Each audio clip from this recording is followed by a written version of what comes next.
Kita lanjut bahas BTTHK Sarapi episode 570. Oke lah, gak usah banyak mang-ming-mang. Kita langsung masuk aja ke pembahasan.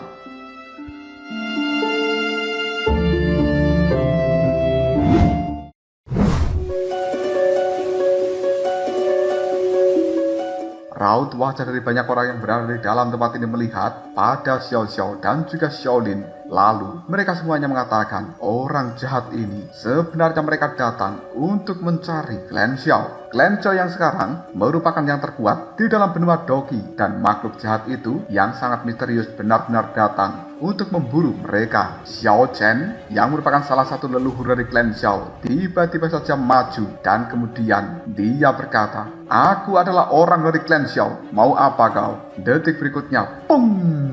Aura yang sangat menakutkan muncul dari dalam tubuh Xiao Chen. Tidak lama kemudian Xiao Xiao dan juga Xiaolin keduanya juga telah maju, dan kemudian mereka juga mengatakan keturunan dari Klan Xiao yang berada di dalam benua Doki bukan orang yang takut mati. Tanpa ragu, keduanya juga langsung mengeluarkan aura yang cukup menakutkan dari dalam tubuhnya. Menyaksikan hal seperti itu, sosok berjubah hitam yang berada di langit hanya bisa menggelengkan kepalanya sambil mengatakan, "Kalian hanyalah sekelompok semut, terlalu lemah." Kekuatan dari sosok berjubah hitam ini berada di level reinkarnasi, dan dia telah datang ke benua Doki dengan harga yang sangat mahal demi mencegah adanya orang dari dunia seribu besar yang mengetahui pergerakannya. Dia benar-benar menggunakan berbagai cara, bahkan telah menyuruh dua raja untuk menjaga pintu gerbang untuk memasuki benua Doki. Namun sosok berjubah hitam ini tidak tahu apabila dua raja yang dia perintahkan telah tewas di tangan kelompok dari Shoyan. Sementara Shoyan sendiri dan juga yang lainnya, ketika mereka masuki pintu gerbang untuk menuju benua Doki ini, mereka masih harus melewati lorong dimensi yang cukup panjang, sehingga kelompok dari Shoyan tidak bisa tiba di tempat ini dalam waktu yang cepat. Sementara tujuan dari raja-raja jahat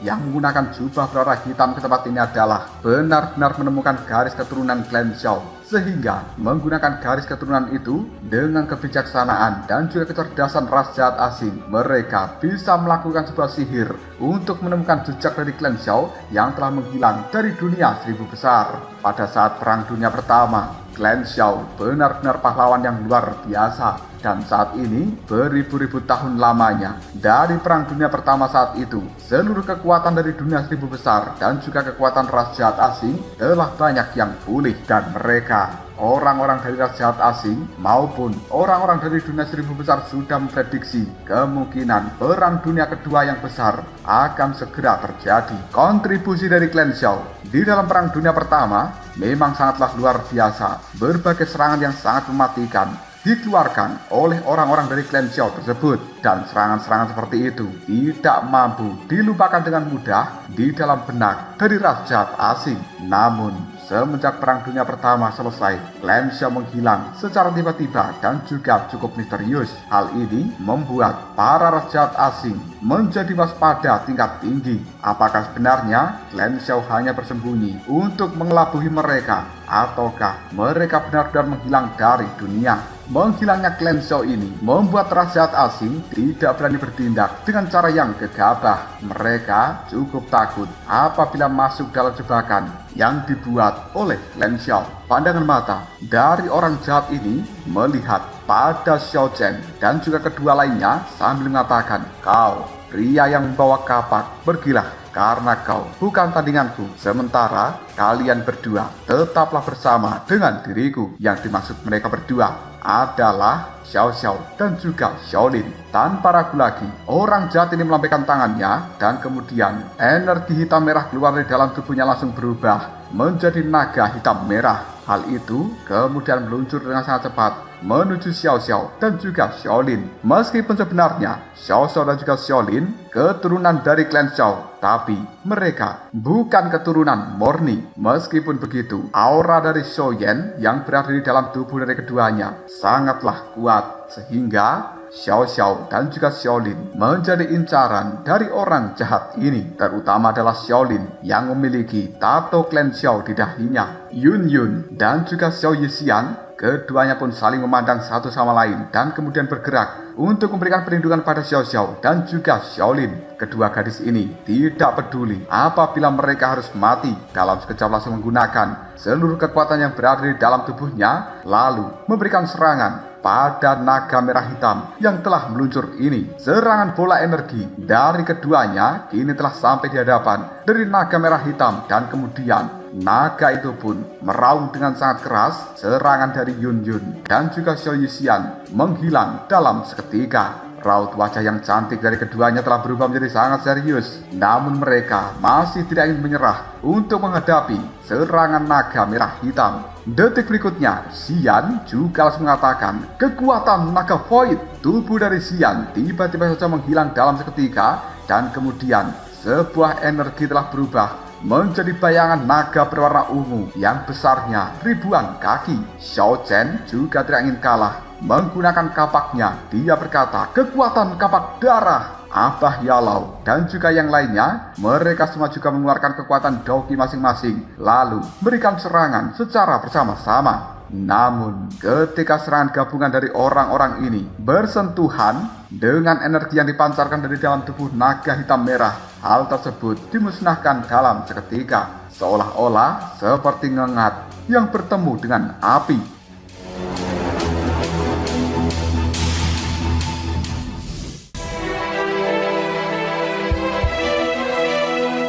Tanpa ragu, Xian kembali muncul dan kemudian dia berdiri di hadapan Xiao Xiao bersama dengan Xiaolin. Lalu Xian pun membentuk segel di tangannya karena dia akan menggunakan tubuh naganya yang merupakan naga void kuno. Menyaksikan apa yang dilakukan Xian membuat Xiao Xiao tiba-tiba saja berteriak, "Kakak Xian, jangan!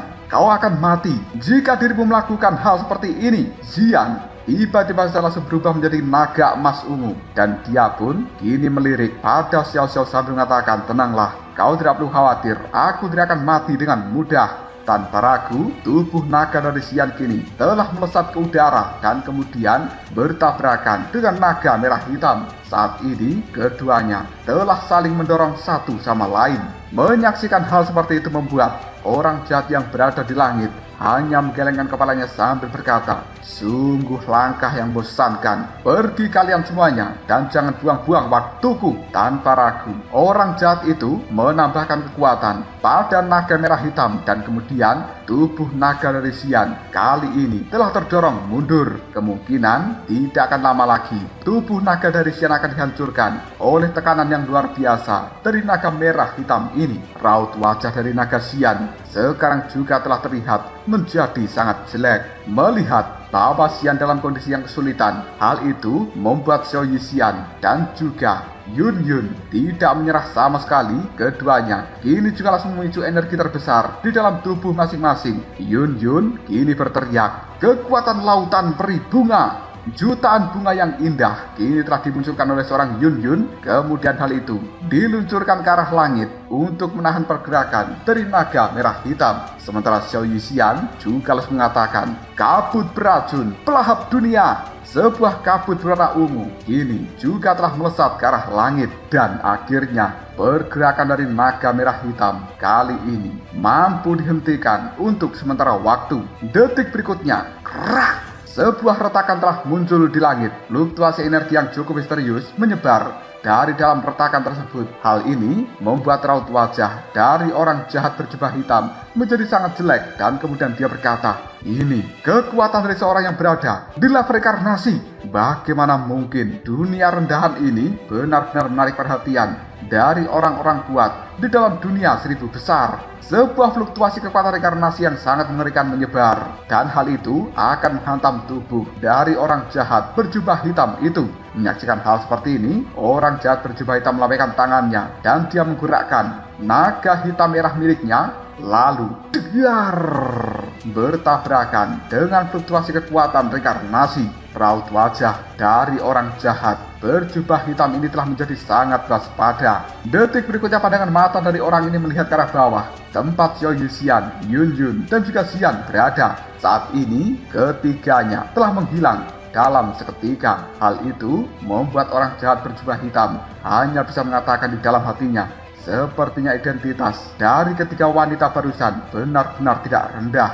Kekuatan barusan yang telah menyerang diriku bahkan telah mencapai serangan yang sangat mengerikan. Tubuh dari pria jahat berjubah hitam ini sekarang tampak sedikit gemetar. Sementara Xiao Xiao dan juga Xiaolin menarik napas lega sambil mengatakan untungnya mereka baik-baik saja. Meskipun saat ini Yun Yun, Xiao Yixian dan juga Xian menghilang, hal itu membuat Xiaolin dan juga Xiao Xiao cukup tenang karena tampaknya mereka bukan menghilang karena kekuatan jahat, tapi ada seseorang yang telah melindungi ketiganya. Apabila tiga orang tersebut dalam keadaan yang sangat buruk atau bahkan mati, bagaimana caranya Xiao Xiao dan juga Xiaolin memberikan penjelasan pada ayahnya? Karena Yun Yun, Xiao Yixian dan juga Xian memiliki hubungan yang sangat dekat dengan Xiao Yan. Orang jahat berjubah hitam terdiam untuk sejenak dan kemudian dia kembali melakukan pengawasan di tempat ini. Setelah beberapa saat, dia tidak mampu merasakan adanya hal-hal yang aneh dan itu membuat orang jahat berjubah hitam ini melihat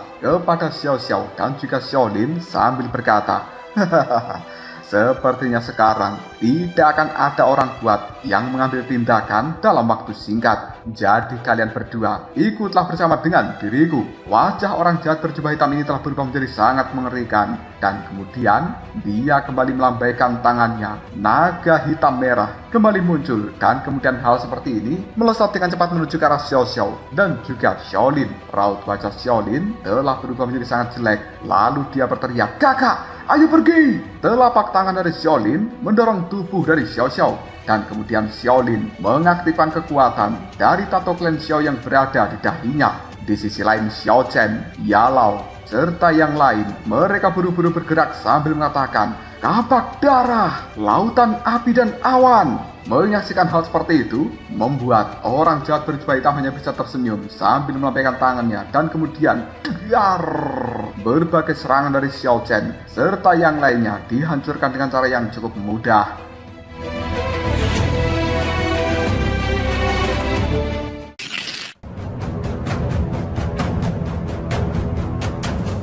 Pandangan mata dari Xiao Xiao kemudian melihat pada Xiaolin. Dia pun lalu mengatakan, "Xiaolin, kau benar-benar adik yang nakal. Jika sesuatu terjadi pada dirimu, aku sebagai kakak perempuanmu harus mengatakan apa pada ayah dan juga ibu. Pergilah, bawa semua orang yang berada di dalam tempat ini ke tempat yang aman. Dan jangan biarkan pengorbanan dari kakakmu ini menjadi sia-sia." Setelah mengatakan hal seperti ini, Xiao Xiao mengeluarkan kekuatan kebanggaan dari dalam tubuhnya. Seekor ular kecil dengan banyak warna kini telah muncul dan kemudian cahaya yang ganas menyebar dari dalam mata ular kecil tersebut. Hal ini kemudian menyelimuti tubuh dari Xiaolin dan juga semua orang yang berada di belakang sana. Mereka pun kini telah dikirimkan mundur dari tempat ini. Xiaolin hanya bisa berteriak, "Kakak, tidak!" Sebuah kesedihan benar-benar muncul di raut wajah dari seorang Xiaolin. Namun Xiao Xiao tidak akan pernah membiarkan mereka mati. Dan kemudian pandangan matanya melihat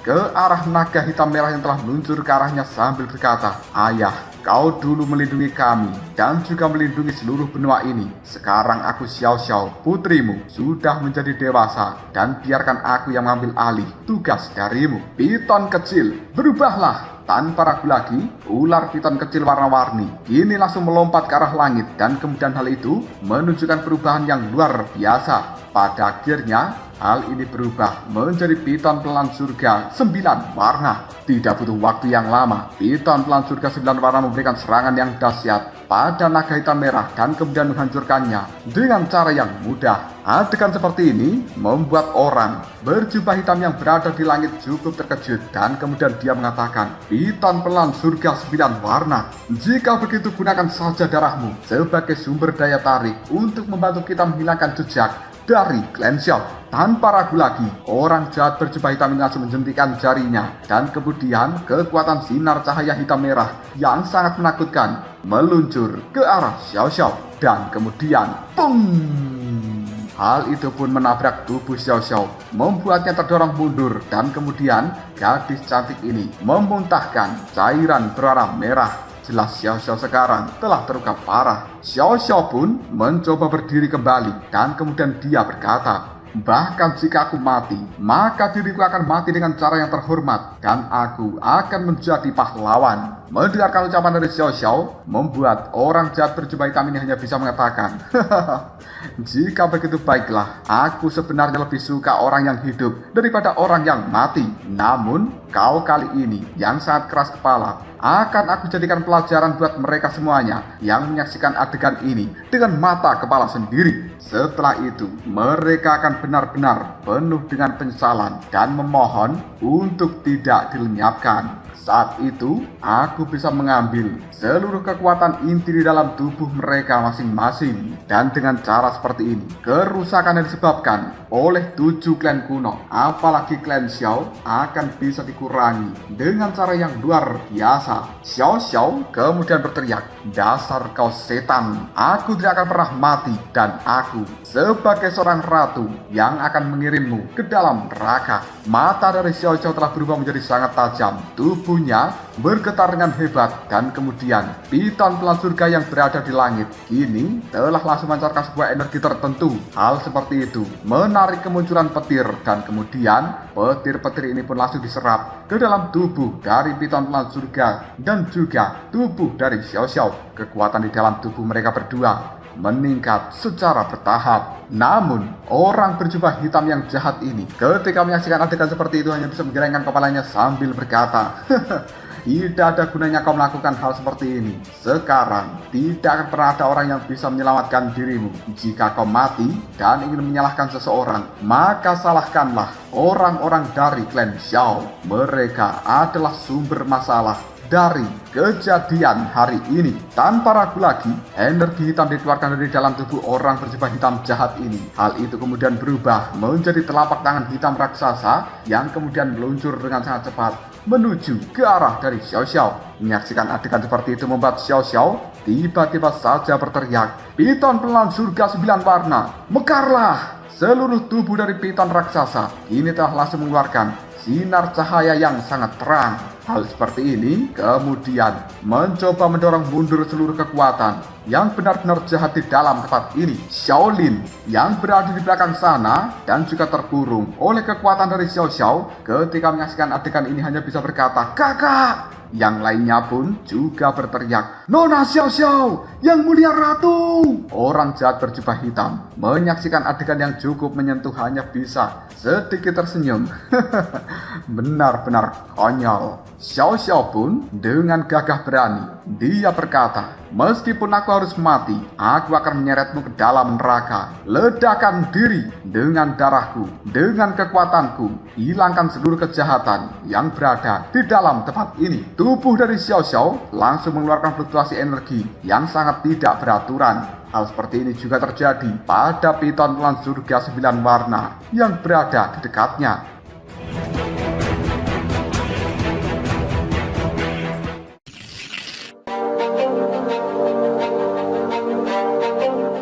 Shaolin hanya bisa berteriak, kakak, jangan! Pupil matanya pun menyusut. Shaolin kemudian mencoba mendobrak penghalang energi yang diciptakan oleh Xiao Xiao ini. Namun rasanya sia-sia. Xiao Xiao telah menggunakan seluruh kekuatan untuk memberikan perlindungan pada orang-orang ini. Dan energi pelindungnya bukan sesuatu yang bisa ditembus dengan mudah. Tepat ketika Xiao Xiao tubuhnya akan meledak bersama dengan piton pelan surga 9 warna, ada sebuah kekuatan misterius muncul dari langit. Dan hal itu langsung berubah menjadi teratai api berwarna kuning dengan kekuatan suci yang menyebar dengan cara singkat. Seluruh kekuatan jahat yang berada di dalam tempat ini langsung dimusnahkan oleh api teratai berwarna kuning itu. Bahkan kekuatan dari api teratai saat ini juga memberikan tekanan pada Xiao Xiao dan juga piton pelan surga 9 warna, sehingga mereka berdua tidak jadi meledakkan dirinya. Dari langit tiba-tiba saja terdengar sebuah suara,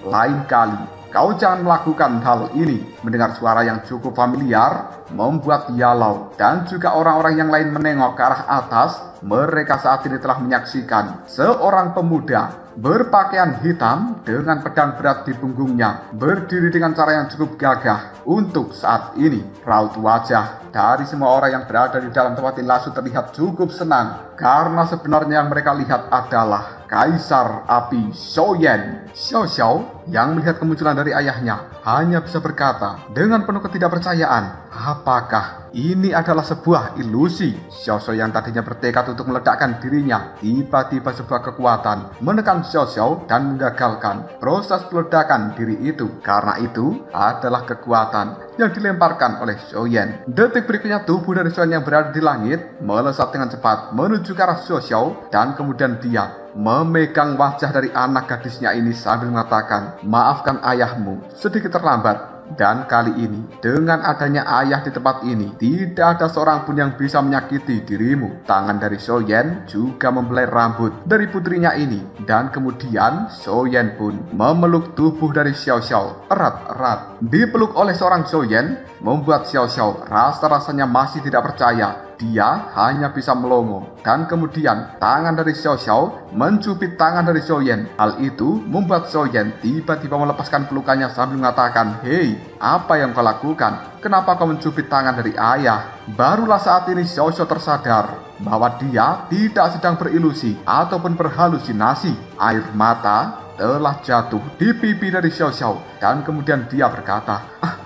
"Ayah, ini benar-benar kau?" Xiaoyan pun sambil mengusap air mata dari Xiao Xiao. Dia mengatakan, "Ini memang ayah, siapa lagi? Sudahlah, seorang ratu tidak boleh menangis dengan cara seperti ini. Kau tidak boleh menunjukkan kelemahanmu." Adegan yang berada di langit itu telah menyentuh pikiran dari banyak orang. Mereka awalnya sangat terkejut, namun kali ini semuanya terlihat sangat bersemangat. Karena orang yang mereka tunggu-tunggu telah kembali. Orang yang paling kuat di dalam benua Doki, yaitu Kaisar Api Xiaoyan. Detik berikutnya di langit telah muncul sebuah retakan kembali. Sun Er kini tiba-tiba saja keluar dari dalam retakan bersama dengan Cailin dan juga Mu Yingying. Melihat kemunculan dari ketiganya, Xiaoyan pun kemudian mengatakan, "Serahkan masalah ini pada ayahmu. Ibumu telah kembali. Silahkan kau berkumpul dengan dirinya." Mendengarkan ucapan dari Xiaoyan membuat Xiao Xiao menganggukkan kepalanya dan kemudian dia buru-buru pergi untuk menuju ke tempat dari Cailin. Dan selanjutnya mereka berempat ini telah langsung melesat untuk berkumpul dengan yang lainnya. Sementara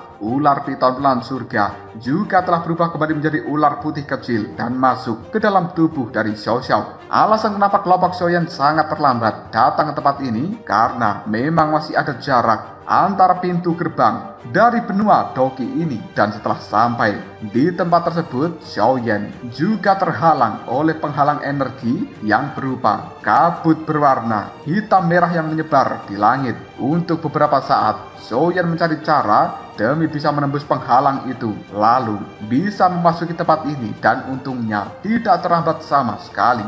Melihat kemunculan dari seorang Xiaoyan, sosok hitam kini hanya tersenyum sambil mengatakan, "Xiaoyan, nama ini cukup familiar." Raut wajah dari orang jahat berjubah hitam ini tiba-tiba saja berubah menjadi sangat jelek. Jika Xiaoyan muncul di tempat ini, berarti dia telah berhasil mengalahkan raja yang menjaga pintu gerbang untuk memasuki benua Doki. Mendengar bahwa orang jahat berjubah hitam menyebutkan nama dari Xiaoyan, membuat Xiaoyan sedikit tersenyum dan kemudian dia mengatakan, "Sepertinya namaku cukup terkenal di dalam ras jahat asing, dan aku percaya setelah waktu ini reputasiku masih akan terus tumbuh." Aura yang menakutkan langsung tersebar dari dalam tubuh Xiaoyan, dan kemudian orang jahat berjubah hitam itu lalu mengatakan, "Seperti rumor yang telah menyebar selama ini, pemimpin dari wilayah api yang tidak berujung benar-benar luar biasa." Setelah berkata seperti itu, orang jahat ini langsung mengeluarkan energi hitam merah dari dalam tubuhnya yang langsung berubah menjadi sebuah armor berwarna merah. Dan kemudian orang ini melesat dengan sangat cepat menuju ke tempat Xiaoyan. Akhirnya, pertempuran yang cukup sengit pun terjadi antara Xiaoyan dan juga raja dari ras jahat asing ini.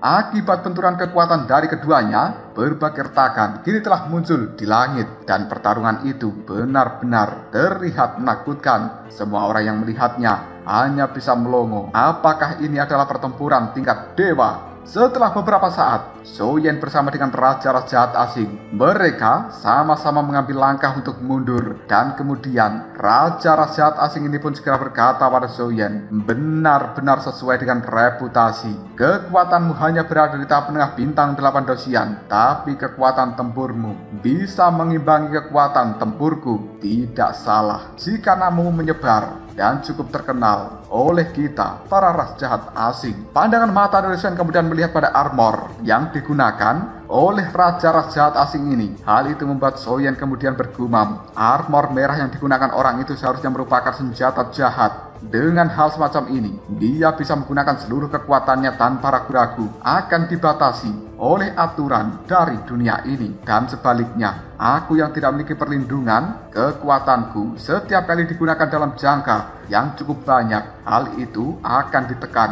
oleh aturan dari dunia ini. Apa yang dirasakan Xiaoyan adalah ketika dia akan menampilkan kekuatan terbesarnya, tiba-tiba kekuatan itu merasakan tekanan yang luar biasa dan juga sebagian lagi dinetralkan oleh kekuatan aturan di dalam benua Doki. Detik berikutnya, raja dari ras jahat asing itu tersenyum pada Xiaoyan sambil mengatakan, Xiaoyan, ingatlah baik-baik nama raja ini. Aku adalah Raja Beya, dan hari ini kau adalah orang pertama dari klan Xiao yang mungkin akan aku lenyapkan. Setelah berkata seperti itu, kekosongan yang berada di belakang punggung dari Raja Beya tiba-tiba saja berdengung. Energi yang memancarkan aura jahat luar biasa ini telah menyusup masuk, seolah-olah itu akan segera berubah menjadi sesuatu. Xiaoyan langsung melambaikan tangannya, kekuatan api suci muncul, dan kemudian hal itu menyelimuti seluruh tempat ini. Jika tidak, pertempuran di tingkat dari Xiaoyan sudah mampu menghancurkan seluruh benua Doki. Raja Beya tiba-tiba saja mengatakan, tidak kusangka bahwa kau menggunakan domain api suci. Sudahlah, kau tidak perlu melakukan perlawanan lagi. Kekuatan kita memiliki jarak yang cukup jauh, dan kali ini klan Xiao akan aku lenyapkan dari dunia. Meskipun Raja Beya mengatakan hal seperti ini, raut wajahnya terlihat cukup ketakutan karena dia bisa merasakan fluktuasi yang cukup aneh dari dalam tubuh Xiaoyan. Detik berikutnya, di belakang tubuh dari Raja Beya telah muncul sebuah lubang dan kemudian 10 orang melangkah keluar di saat yang sama. Fluktuasi yang cukup mengerikan disebarkan dari dalam tubuh 10 orang ini membuat seluruh tempat ini bergetar seolah-olah bisa runtuh kapan saja. Tidak butuh waktu yang lama, 10 orang itu pun kini telah mengepung Xiaoyan dan kemudian mengunci jalur kabur dari Xiaoyan ini. Para penonton yang melihat adegan seperti ini hanya bisa terdiam, dan kemudian Xiao Xiao yang berada di pelukan dari Cailin, dirinya pun bertanya, Ibu, apakah ayah akan menang? Cailin pun sambil membelai kepala dari Xiao Xiao, dia pun menjawabnya, tenanglah, ayahmu itu sangatlah kuat dan orang-orang ini pantas dihukum mati atas kejahatan mereka. Baru saja Cailin mengatakan hal seperti itu, langit tiba-tiba saja bergetar. Sebuah retakan yang sangat besar juga telah muncul, dan detik berikutnya kapal luar angkasa yang cukup megah secara perlahan memasuki benua Doki. Karena itu adalah pasukan dari Xiaoyan yang saat ini di dalam kapal tersebut dipimpin oleh Hun Tianhao.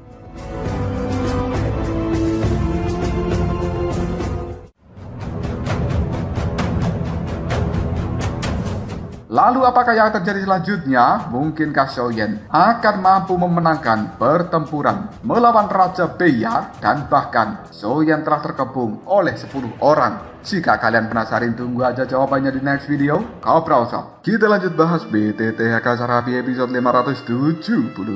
Oke lah, gak usah banyak mang-ming. Kita langsung masuk aja ke pembahasan.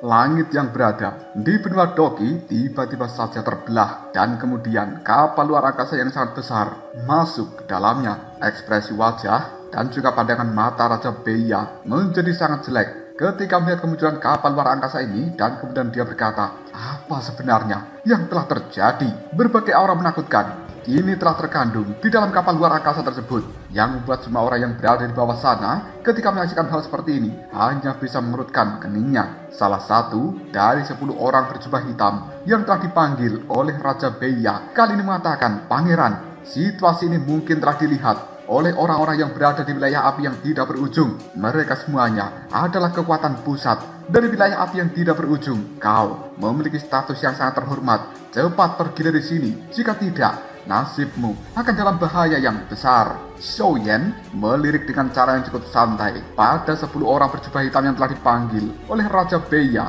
dan kekuatan mereka berkisar di tahap awal sampai tahap puncak bintang 8 dosian. Namun, tampaknya kekuatan jahat di dalam tubuh 10 orang berjubah hitam ini berbeda dari raja-raja jahat asing di masa lalu. Shou Yan hanya bisa bergumam pada dirinya sendiri. Sepertinya 10 orang ini adalah raja tingkat biasa dari ras jahat asing. Mereka tidak akan pernah bisa menghentikan diriku. Setelah mengatakan hal seperti ini, pandangan mata dari Shou Yan melihat Raja Beya sambil mengatakan, percuma saja kau memanggil 10 orang tingkat raja dari ras jahat asing milikmu. Mereka belum berada di tingkat raja hitam, putih, ataupun merah. Jadi ini bukan masalah untuk diriku dan juga kelompokku. Meski Shou Yan mengatakan hal seperti ini, dia cukup paham. Mungkin Raja Beya memiliki identitas yang sangat tinggi di antara ras jahat asing. Hanya dengan lambaian tangannya saja, 10 ras jahat tingkat raja langsung muncul di tempat ini. Raja Beya hanya mendengus dan kemudian dia berkata, jangan banyak bicara. Aura menakutkan saat ini telah terpancar dari dalam tubuh Raja Beya. Sementara Shou Yan kali ini mengatakan, kalian semuanya akan mengurus 10 raja ini. Sementara si Raja Beya serahkan saja pada diriku. Jika kalian bisa menangkapnya hidup-hidup, maka tangkaplah. Namun jika tidak bisa, lenyapkan saja. Mendengarkan kata-kata dari seorang Shou Yan, lusinan fluktuasi energi yang menakutkan langsung meletus dari kapal luar angkasa. Dan orang-orang yang kuat kini telah keluar satu persatu. Menyaksikan hal seperti ini, ayah dari Shou Yan dan juga yang lainnya pun gemetaran. Namun mereka juga gembira. Sekarang kelompok dari Shou Yan memiliki keunggulan yang mutlak. Ayah dari Shou Yan kemudian berkata, tidak kusangka bahwa putraku akan sangat menakutkan seperti ini. Ekspresi lega juga telah muncul di pandangan mata orang-orang yang berada di bawah sana, seperti Yao Lao serta yang lain. Tampaknya bencana Bima Dogi ini akan segera berakhir. Hun Tianhao kemudian berkata pada yang lainnya, jika bisa ditangkap, maka tangkaplah. Tapi jika tidak bisa ditangkap, langsung lenyapkan saja. Mereka adalah ras jahat asing dan kalian semuanya harus berhati-hati jangan sampai terkorosi oleh energi jahat yang dimiliki orang-orang itu. Jika sampai hal seperti ini terjadi pada kalian, maka jalan satu-satunya adalah kalian harus bunuh diri. Setelah mengatakan hal seperti ini, tubuh dari seorang Hun Tianhao melesat dengan sangat cepat dan kemudian diikuti oleh orang-orang yang berada di belakangnya. Pertempuran yang cukup sengit pun terjadi antara kelompok Hun Tianhao melawan kelompok 10 raja berjubah hitam yang telah dipanggil oleh Raja Beya. Pandangan mata dari Shou Yan kemudian melihat Raja Beya sambil mengatakan, ras jahat asing dan juga diriku bisa dianggap sebagai musuh lama. Kali ini, aku akan membuat kalian semuanya membayar harga yang mahal atas segala kerusakan yang terjadi di dalam dunia 1000 besar ini. Mendengarkan ucapan dari seorang Shou Yan, raut wajah Raja Beya menjadi sangat serius. Dan kemudian, dia mengeluarkan aura dari dalam tubuhnya. Menyaksikan hal seperti ini membuat Shou Yan tiba-tiba saja berkata di dalam hatinya, aura dari Raja Beya tampaknya cukup mirip dengan aura si bocil Raja Boneka. Sebenarnya, apa hubungan di antara keduanya? Raja Beya cukup terkejut dengan fluktuasi energi yang dipancarkan dari dalam tubuh Shou Yan. Namun, dia tidak takut dan pandangan matanya kali ini telah menjadi berapi-api. Sang raja pun lalu mengatakan, bahkan jika aku hari ini salah perhitungan, kau tidak akan pernah bisa membunuh diriku. Dan aku sebenarnya juga sangat ingin mencoba seberapa besar kekuatan yang dimiliki oleh pengendali api suci, naga iblis. Datanglah. Setelah mengatakan hal seperti itu, tangan dari Raja Beya meraih ke suatu tempat yang berada jauh di belakang sana. Tiba-tiba, ruang yang berada di belakang Raja Beya bergetar dengan cara yang luar biasa. Genangan cairan hitam kini telah muncul. Lalu hal seperti ini berubah menjadi makhluk jahat yang cukup besar. Dan kemudian makhluk jahat itu pun mengaum dengan keras. Karena itu adalah naga iblis dengan tubuh hitam pekat. Soyen ketika menyaksikan hal seperti ini, tiba-tiba saja mengatakan kekuatan naga hitam ini berada di level reinkarnasi. Karena kau berani memanggil makhluk seperti itu, maka menderitalah sampai mati, Cakar Naga.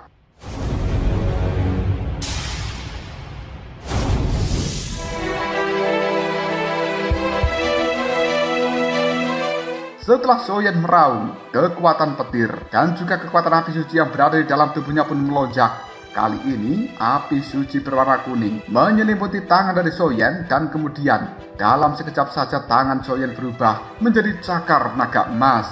Hal ini memancarkan aura menakutkan seolah-olah yang terkena cakaran itu akan hancur lebur. Karena ini adalah transformasi kelima Dewa Naga. Soyen mampu menguasai transformasi kelima ini setelah dia dipromosikan ke tahap menengah bintang 8 Dosian. Cakar naga milik Soyen cukup kuat untuk memusnahkan orang-orang yang berada di reinkarnasi pertama. Tapi hal itu masih tidak bisa dibandingkan dengan cakar naga yang dimiliki Raja Naga Emas. Jaraknya masih sangat jauh. Dan rahasia seperti ini mungkin akan segera diketahui oleh Soyen ketika di masa depan nanti dia pergi menuju klan naga. Raja Beya tanpa ragu lagi melambaikan tangannya sambil mengatakan, "Bunuh!" Akhirnya, naga hitam kini telah melesat berubah menjadi sebuah bayangan hitam dan tiba-tiba tenggelam di dalam kekosongan. Hal itu menghilang seketika. Soyen ketika menyaksikan adegan seperti ini hanya bisa menyipitkan matanya dan kemudian dia menggerakkan cakar naga berwarna emas ke arah atas lalu cakar naga milik Soyen berbenturan dengan cakar naga hitam. Kekosongan yang berada di atas tempat Soyen kini telah menjadi sangat terdistorsi. Namun tidak lama kemudian cakar naga hitam ini langsung dihancurkan oleh cakar naga emas milik Soyen. Menyaksikan adegan seperti ini, Raja Beya hanya bisa mengatakan, "Sial, aku tidak menyangka kekuatan bocah itu benar-benar luar biasa. Jika begitu, rasakanlah kekuatan jahat api penyucian tertinggi naga hitam yang telah terkena cakar dari Soyen hancur lebur dan kemudian berubah menjadi air-air berwarna hitam.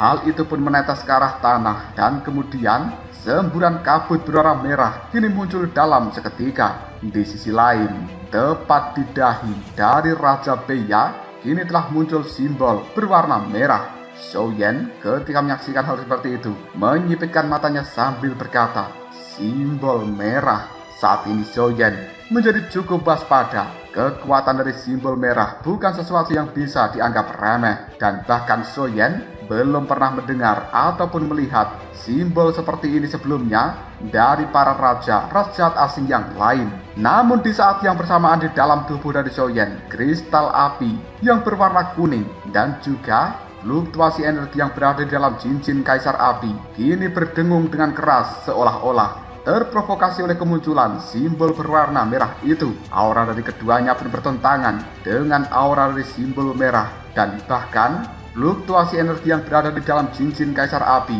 dan juga kristal api suci berwarna kuning rasanya ingin melahap fluktuasi energi yang dipancarkan oleh simbol merah. Setelah mengeluarkan simbol merah di dahinya, kekuatan Raja Beya kini telah meningkat pesat dan itu tidak bisa dibandingkan dengan sebelumnya. Raja Beya dengan penuh percaya diri mungkin akan bisa mengalahkan seorang Soyen. Dia pun tersenyum dan kemudian mengatakan, "Sekarang aku ingin melihat bagaimana cara menghadapi kekuatan yang kumiliki." Soyen tidak takut sama sekali dengan Raja Beya ini. Dia mengaktifkan sesuatu yang berada di dalam tubuhnya dan itu adalah mantra api. Soyen lanjut berkata, "Mantra api, aktifkan!" Tiba-tiba saja mantra api yang berada di dalam tubuh Soyen menjadi aktif.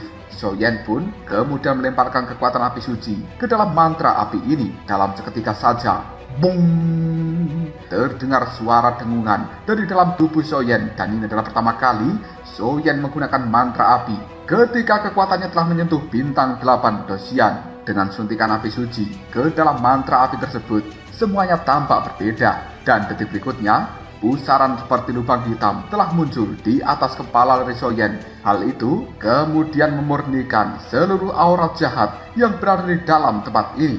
Bahkan fluktuasi energi yang cukup menakutkan dipancarkan dari dalam tubuh Raja Beya kali ini juga telah dilahap oleh lubang hitam dari mantra api tersebut. Menyaksikan kemunculan lubang hitam di atas kepala dari Soyen membuat Raja Beya tiba-tiba saja berkata dengan suara penuh kegilaan, ini sebenarnya adalah mantra api yang legendaris. Jika dilihat dari kekuatan dan juga keterampilan yang ditunjukkan oleh seorang Soyen, itu memang benar-benar teknik kultivasi teratas dari dunia 1000 besar dan juga merupakan teknik kultivasi tertinggi yang pernah dipraktekkan oleh Raja Suci serta yang lainnya saat itu. Soyen tidak tahu kenapa Raja Beya tersenyum dengan cara yang cukup aneh. Dengan kekuatan mantra api, Soyen percaya bahwa Raja Beya akan bisa dimusnahkan sepenuhnya di dalam tempat ini. Soyen pun kemudian mengatakan, karena kau telah datang ke tempat ini, maka jangan harap bisa pergi, tinggallah selamanya. Tiba-tiba saja Hun Tianhao berteriak pada Soyen, Tuan Soyen, 10 raja dari raja jahat asing telah berhasil kita eksekusi. Tidak ada satupun dari mereka yang berhasil meloloskan diri. Namun, kekuatan orang-orang ini tampaknya sangat aneh dan tidak sebanding dengan raja normal seperti yang pernah kita temui. Kekuatan di dalam tubuh mereka tampak ilusi dan juga mengambang, seolah-olah hal itu telah dinaikkan dengan sebuah metode tertentu.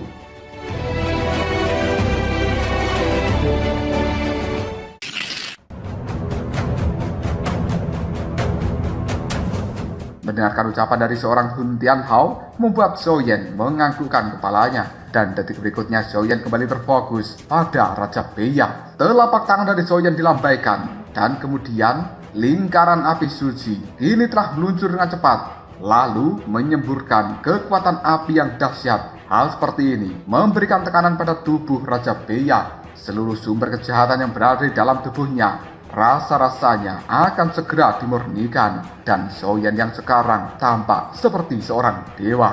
Raja Beya pun ketakutan melihat bahwa Soyen benar-benar mampu menggunakan mantra api dengan sangat terampil. Bahkan wajah Raja Beya kali ini telah menjadi sangat pucat, dan detik berikutnya dia berteriak, "Naga, selamatkan aku!" Naga hitam yang tadinya hancur dan berubah menjadi cairan hitam tiba-tiba berkumpul kembali, dan hal itu berubah menjadi naga hitam raksasa seperti sebelumnya. Sang naga hitam kali ini meluncur untuk memberikan serangan pada Soyen dan mencoba menyelamatkan Raja Beya. Namun Hun Tianhao ketika menyaksikan hal seperti itu, dia bersama dengan yang lainnya pun bergegas untuk menghalangi pergerakan dari naga hitam. Namun detik berikutnya, sras! Sebuah bayangan hitam tiba-tiba saja muncul di hadapan dari seorang Raja Beya. Bayangan hitam ini kemudian mengeluarkan sinar energi berwarna merah dari dalam tubuhnya dan kemudian menutupi tubuh Raja Beya dan juga dirinya sendiri, lalu menghilangkan tekanan dari lingkaran api suci milik Soyen. Menyaksikan hal seperti ini, Raja Beya tiba-tiba saja berkata dengan terkejut, "Putra Dewa Jahat!" Karena yang muncul di hadapan dari Raja Beya sebenarnya adalah si bocil Raja Boneka. Namun saat ini, bocil Raja Boneka tampaknya berbeda. Seperti yang pernah dilihat oleh Soyen, di dahinya juga telah muncul simbol berwarna merah. Bahkan kekuatan yang berada di dalam tubuhnya menjadi sangat mengerikan. Fluktuasi energi dari lingkaran bayangan jiwa jahat yang berwarna merah ini benar-benar memberikan tekanan dari lingkaran api suci milik Soyen. Raut wajah dari seorang Hun Tianhao telah berubah menjadi sangat jelek ketika dia mendengarkan ucapan dari Raja Beya, dan kemudian secara spontan Hun Tianhao pun mengatakan, "Apa? Bocah kecil ini sebenarnya adalah putra dewa jahat. Ini benar-benar buruk." Raja Boneka dengan ekspresi yang tidak biasa, dia pun mengulurkan tangannya dan kemudian melambai pada kekosongan. Tidak butuh waktu yang lama, kekosongan yang berada di langit langsung berubah menjadi sebuah lubang hitam. Dia pun kemudian membawa Raja Beya untuk memasuki lubang hitam itu, lalu menghilang dalam seketika. Pada saat Soyen, Hun Tianhao dan juga yang lainnya akan melakukan pengejaran pada lubang hitam tersebut, mereka telah terdorong oleh kekuatan merah milik Raja Boneka itu. Bahkan Soyen tidak berdaya untuk menembus kekuatan merah ini. Akhirnya Raja Beya dan juga Raja Boneka berhasil meloloskan diri dari tempat ini. Soyen hanya bisa menggelengkan kepalanya sambil bergumam. Dua orang ini sepertinya identitas dari keduanya memang tidak biasa, apalagi si bocil yang bernama Raja Boneka itu. Setelah mengatakan hal seperti ini, Xiaoyan melambaikan tangannya. Kekuatan api berwarna kuning menyebar dalam sekejap, dan hal ini langsung memurnikan seluruh energi hitam merah yang menyebar di benua Doki. Tidak butuh waktu yang lama, benua Doki yang tadinya tampak gelap, kini matahari telah kembali bersinar dengan terang. Semua orang yang menyaksikan hal seperti ini hanya bisa berlutut satu persatu, dan kemudian mereka pun mengatakan, bencana ini sudah berakhir. Kaisar Api Xiaoyan, terima kasih banyak. Akhirnya kita lolos dari kematian. Xiaoyan ketika melihatkan hal seperti ini merasa cukup puas.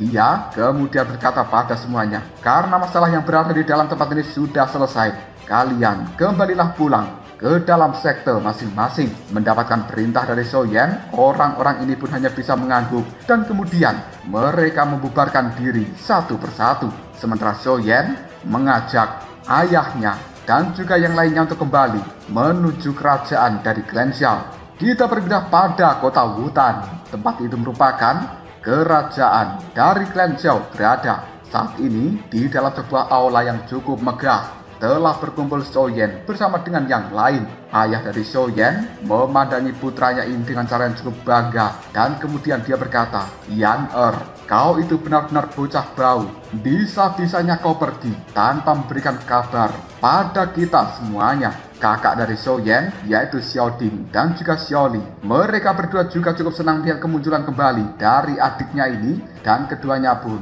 kini meninju bahu dari Xiaoyan. Menyaksikan hal seperti itu membuat Xiaoyan hanya bisa tersenyum sambil menggelengkan kepalanya, dan dia tidak tahu harus berkata apa untuk saat ini. Mu Yingying tiba-tiba saja memberanikan diri untuk maju, dan kemudian dia mengatakan, untungnya kita semuanya kembali tepat waktu. Jika tidak, mungkin benua Doki ini akan dihancurkan oleh raja dari ras jahat asing. Pandangan mata dari Xiao Xiao ketika melihat kemunculan dari seorang Mu Yingying kini menoleh pada Cailin sambil bertanya, Ibu, siapakah nona yang cantik ini? Cailin kemudian menjawabnya dengan tidak berdaya, nanti kau juga akan tahu. Sementara Xiao Shan melihat pada Mu Yingying sambil tersenyum, lalu dia berkata, Nona cantik, sebenarnya Anda siapa? Dan bolehkah Anda memperkenalkan diri pada kita semuanya?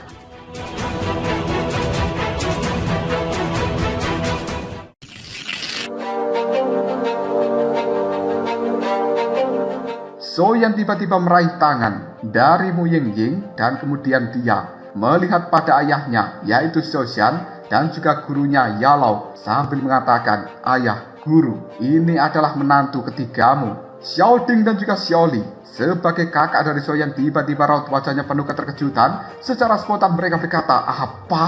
Menantu ketiga? Xiaoyan, kita saja belum menikah, dan kau sudah punya 3 istri. Xiaoyan hanya bisa tertawa menanggapi perkataan dari kedua kakaknya itu. Yalao melihat pada Mu Yingying, dan kemudian dia mengatakan, pilihanmu memang luar biasa. Halo menantu ketiga, perkenalkan, aku adalah Yao Chen, guru dari Xiaoyan. Mu Yingying pun menganggukkan kepalanya sambil memberikan hormat. Salam hormat guru Yao Chen, salam hormat ayah mertua, salam hormat kakak ipar. Mendengarkan hal seperti ini membuat mereka hanya bisa tersenyum sambil menganggukkan kepalanya. Dan akhirnya mereka semuanya pun kini mengobrol dengan cara yang cukup akrab. Tiba-tiba saja Xiao Xiao mendekati ayahnya, lalu dia mengatakan, Ayah, ada sesuatu yang ingin aku katakan pada dirimu. Mendengarkan ucapan dari Xiao Xiao, suasana hening dalam seketika. Xiaoyan kemudian bertanya, Xiao Xiao, katakan saja.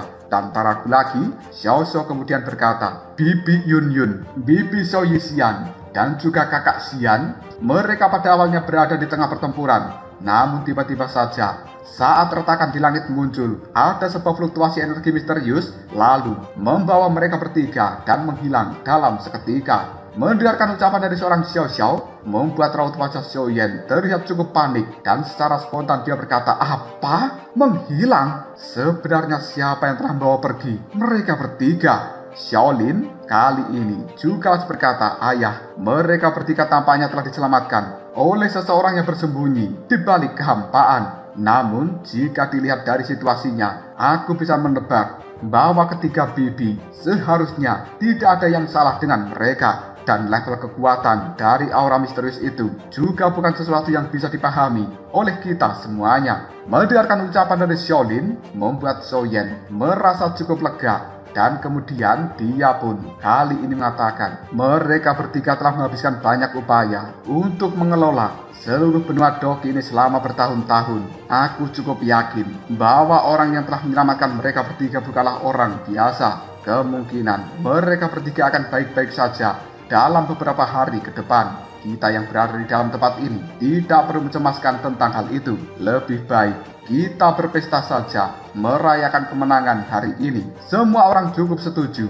dengan apa yang dikatakan oleh Xiaoyan. Dan akhirnya mereka pun makan-makan besar di dalam kerajaan dari klan Xiao. Kegembiraan seperti ini berlangsung sekitar 1 hari. Dari pagi hingga malam, seluruh klan Xiao bahkan seluruh benua Doki menjadi cukup meriah dengan berita kembalinya Kaisar Api. Banyak pasukan yang tidak terhitung jumlahnya bergegas menuju kediaman dari klan Xiao. Pertama, mereka akan memberikan selamat kepada Xiaoyan, dan yang kedua adalah untuk memahami apa yang disebut sebagai dunia baru, yaitu benua Dodi. 2 hari kemudian, suasana di dalam klan Xiao telah cukup stabil, dan kali ini yang berada di dalam aula besar hanyalah 3 istri dari Xiaoyan bersama dengan Xiao Zhan, Xiao Chen, Yao Lao, dan juga beberapa pemimpin yang kuat lainnya. Tentu saja mereka berkumpul di dalam tempat ini untuk membahas sesuatu yang lain. Dan di sisi lain, Hun Tianhao telah dipercaya oleh banyak orang yang berada di dalam tempat ini. Meskipun dia adalah orang yang berasal dari klan Hun, rasa-rasanya Hun Tianhao sangat berbeda dengan orang-orang klan Hun yang berada di benua Doki saat itu. Orang ini jelas memiliki informasi yang lebih akurat jika dibandingkan dengan Xiaoyan, dan dia selama ini telah membantu Xiaoyan untuk beberapa kali. Hal itu membuat Hun Tianhao mendapatkan kepercayaan yang besar dari Xiaoyan dan juga kerabatnya. Tidak lama kemudian Xiaoyan masuk ke dalam aula besar ini, dan kemudian pandangan matanya melihat pada semua orang dengan cara yang cukup serius. Yao Lao menjadi orang pertama yang beranikan diri untuk bertanya pada Xiaoyan. Xiaoyan, sebenarnya kali ini Xiaoyan pun menganggukkan kepalanya sambil menjawab, "Benar guru, 5 hari dari sekarang sudah hampir waktunya bagi kita untuk kembali menuju benua Dodi."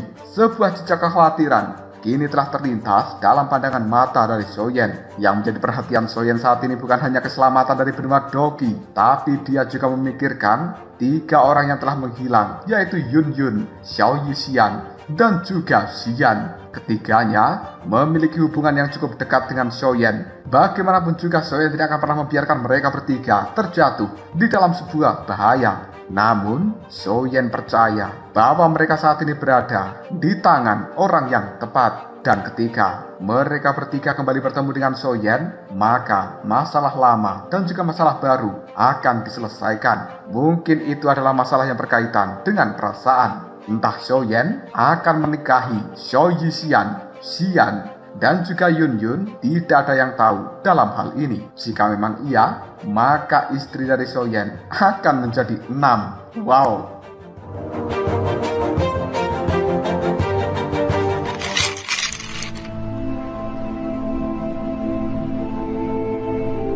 Pemimpin klan Lei dan juga pemimpin dari klan Yan melihat pada Xiaoyan, dan kemudian mereka berdua bertanya dengan penuh antisipasi. Kekuatan dari saudara Xiaoyan benar-benar menakutkan sekarang, dan kekuatan kelompok jahat yang telah muncul beberapa hari yang lalu, itu semuanya di luar kemampuan dari kita untuk menghadapinya. Sekarang malapetaka telah berakhir, dan aku ingin tahu apa langkah selanjutnya yang akan dilakukan oleh saudara Xiaoyan. Xiaoyan terdiam sejenak, dan kemudian dia pun mengatakan, benua Doki yang saat ini memang tidak terlalu aman, dan sebenarnya benua 1000 besar itu telah dibagi menjadi beberapa dunia, yaitu dunia tingkat atas, dunia tingkat menengah, dan juga dunia tingkat rendah. Benua Doki kita berada di dalam dunia tingkat rendah.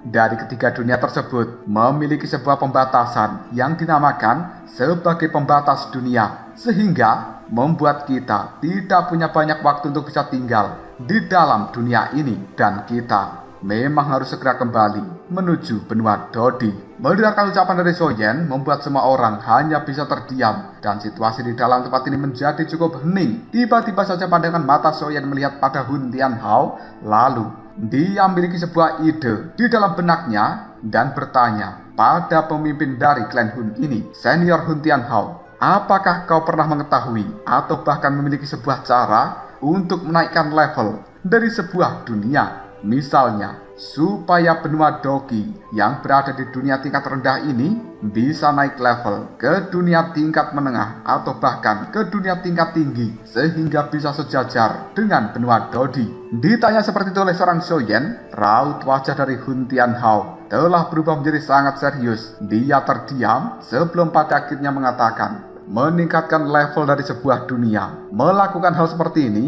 memang akan bisa meningkatkan sebuah kepadatan dari energi langit dan bumi, dan itu bisa menjadi berkali-kali lipat. Dan hal seperti ini akan membuat benua Dogi bisa sejajar dengan benua Dodi. Namun, cara seperti ini terlalu ekstrim. Hanya ada sedikit orang yang pernah melakukan hal seperti itu di masa lalu.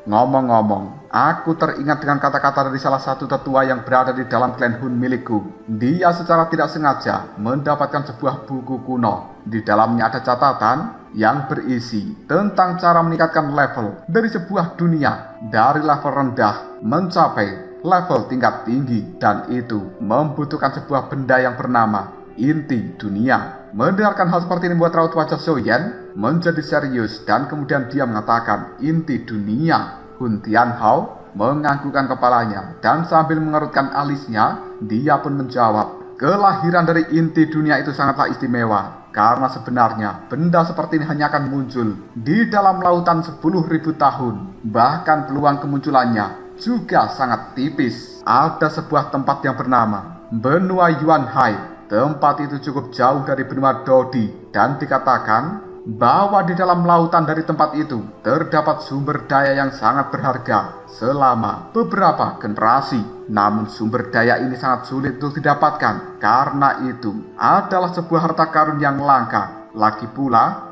pembatasan yang berada di dalam benua Yuanhai juga sangat besar. Bahkan itu berkali-kali lipat lebih besar jika dibandingkan pembatasan yang berada di benua Dogi ini. Namun aku cukup yakin sepertinya yang berada di dasar lautan dari benua Yuanhai adalah inti dunia. Mendengarkan penjelasan dari seorang Hun Tianhao membuat Soyen sedikit tersenyum dan kemudian dia berkata, baiklah jika begitu, kita tidak perlu menunda-nunda waktu lagi. Besok kita akan kembali menuju benua Dodi. Selain itu, kirimkan seseorang untuk menjaga portal teleportasi dari benua Dodi menuju benua Dogi dan pimpin serta ajak beberapa kerabat, teman dekat yang berada di benua Dogi ini untuk menuju wilayah api yang tidak berujung di dalam benua Dodi. Di sana, mereka akan bisa mendapatkan sumber daya yang terbaik. Bagi siapa yang tidak ingin pergi, kalian tetap bisa tinggal di dalam benua Dogi dan tunggu sampai aku kembali untuk membawa inti dunia dan kemudian meningkatkan level dari dunia di benua Dogi ini. Setelah benua Dogi levelnya bisa ditingkatkan, maka hal itu akan sejajar dengan benua Dodi, dan pada saat itu lubang teleportasi yang dibuat akan sangat dekat sehingga kita bisa bepergian dengan cepat di dalam dua benua satu sama lain. Bagaimanapun juga benua Dogi merupakan tempat kelahiran dari Soyen. Apabila level dari benua Dogi bisa ditingkatkan dan sejajar dengan benua Dodi, itu akan benar-benar membuat Soyen sangat senang. Pandangan mata dari Soyen melihat semua orang yang berada di dalam tempat ini sambil bertanya, apakah kalian semuanya setuju? Tidak ada satupun dari mereka yang menolak perkataan dari Soyen dan hanya bisa menganggukkan kepalanya. Hal ini membuat Soyen langsung mengatakan, karena kalian semuanya sudah setuju, mari kita lakukan dengan cepat. Dan mungkin untuk masalah pemindahan, orang-orang yang berada di dalam tempat ini akan membutuhkan bantuan dari 3 istriku dan juga para leluhur, Mu Yingying, Sun Er, dan juga Cailin, serta beberapa tetua menganggukkan kepala mereka. Detik berikutnya pandangan mata dari Soyen kembali melihat ke arah Hun Tianhao, lalu dia bertanya, Senior, ngomong-ngomong kenapa dirimu pada saat itu tidak segera menemukan jalan kembali menuju benua Dogi untuk waktu yang lama setelah klan Hun milikmu menetap di dalam benua Dodi?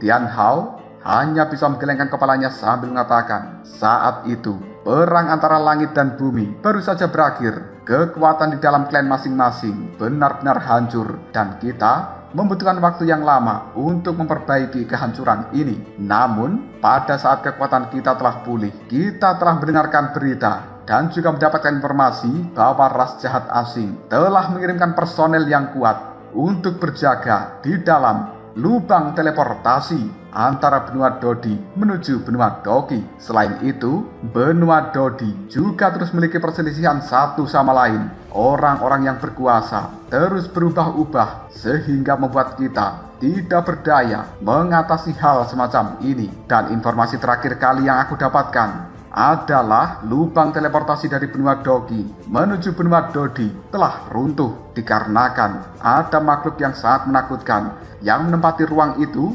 menggunakan kekuatan yang besar untuk menghancurkan lubang teleportasi tersebut. Mendengarkan cerita dari Hun Tianhao membuat Zhou Yan hanya bisa menganggukkan kepalanya, karena yang dikatakan oleh Hun Tianhao benar-benar mirip seperti apa yang dialami oleh Zhou Yan saat itu ketika dia bersama dengan istri, ayah mertuanya, dan juga Sukun memasuki lubang teleportasi. Mereka telah bertemu dengan Raja Naga Emas dan kemudian sang Raja Naga Emas dibantu oleh Zhou Yan menghadapi ras jahat asing hingga akhirnya ras jahat asing itu meledakkan dirinya, membuat lubang teleportasi di dalam tempat itu menjadi hancur berantakan, dan itu memang telah rusak seperti apa yang dikatakan oleh Hun Tianhao. Pada titik ini, hal-hal yang berada di dalam benua Doki dianggap tenang. Zhou Yan kemudian memutuskan kembali menuju benua Dodi. Banyak orang dari benua Doki juga telah ikut bersama dengan dirinya. Dan kemudian di bawah perintah dari Sun Er serta Cailin, orang-orang yang berada di wilayah api yang tidak berujung, mereka telah pergi untuk menjaga portal teleportasi dan menjaga kedamaian dari benua Doki.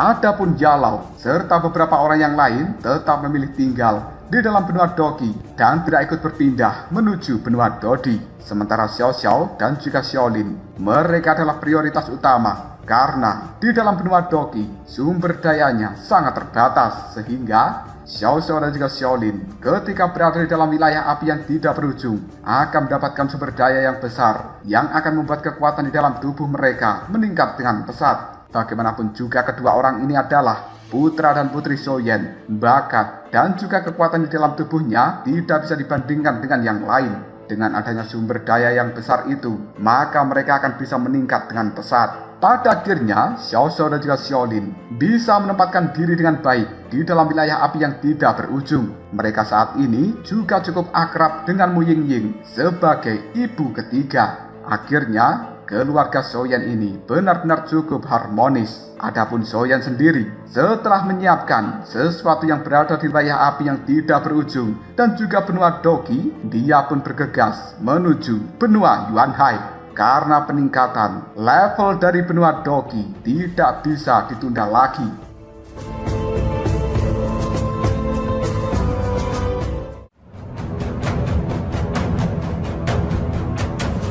Lalu apakah yang terjadi selanjutnya? Mungkinkah Zhou Yan akan benar-benar mampu mendapatkan inti dunia sehingga bisa dipergunakan untuk meningkatkan level dari benua Doki supaya berubah menjadi bagian dari dunia tingkat tinggi? Jika kalian penasaran, tunggu aja jawabannya di next video. Ngobrol Sob, kita lanjut bahas BTTH Kasarapi episode 572. Oke lah, nggak usah banyak mang-ming-meng, kita langsung masuk aja ke pembahasan.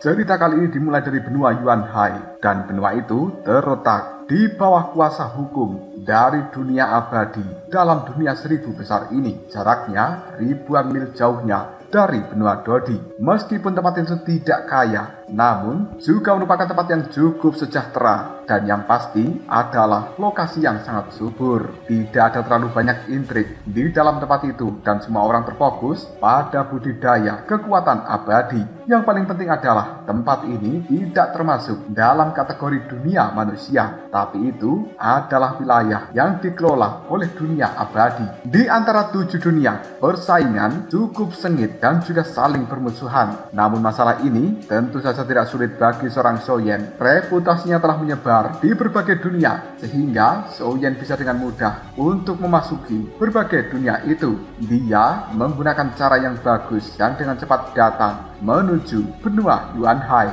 Detik berikutnya Xiaoyan telah tiba di sebuah tempat dan pandangan matanya kali ini melihat ke arah depan. Dia telah menemukan sebuah lautan yang benar-benar luas. Xiaoyan mencari keberadaan dari sekte abadi. Kali ini di tepi laut, Xiaoyan pun bergumam pada dirinya sendiri. Mungkinkah sekte abadi ada di tengah-tengah laut itu? Menurut informasi yang didapatkan oleh Xiaoyan dari Hun Tianhao, inti dari dunia mungkin akan muncul di wilayah laut dari dunia abadi. Dan Xiaoyan untuk bisa mencapai tempat ini membutuhkan waktu selama 10 hari perjalanan. Tidak lama kemudian, seorang pria parubaya mendatangi Xiaoyan. Kemudian dia bertanya, "Adik kecil, jika aku melihat dari tatapan matamu, sepertinya kau ingin menyeberangi lautan ini dan bergabung dengan sekte abadi, bukan?" Pria parubaya ini adalah kapten kapal dari nelayan yang setiap harinya mencari ikan di dalam lautan ini. Pandangan mata dari Xiaoyan melihat pada kapten kapal itu dan kemudian dia mengatakan, "Senior, aku tidak tahu apakah wilayah ini benar-benar milik dari sekte abadi dan ini baru pertama kalinya aku datang.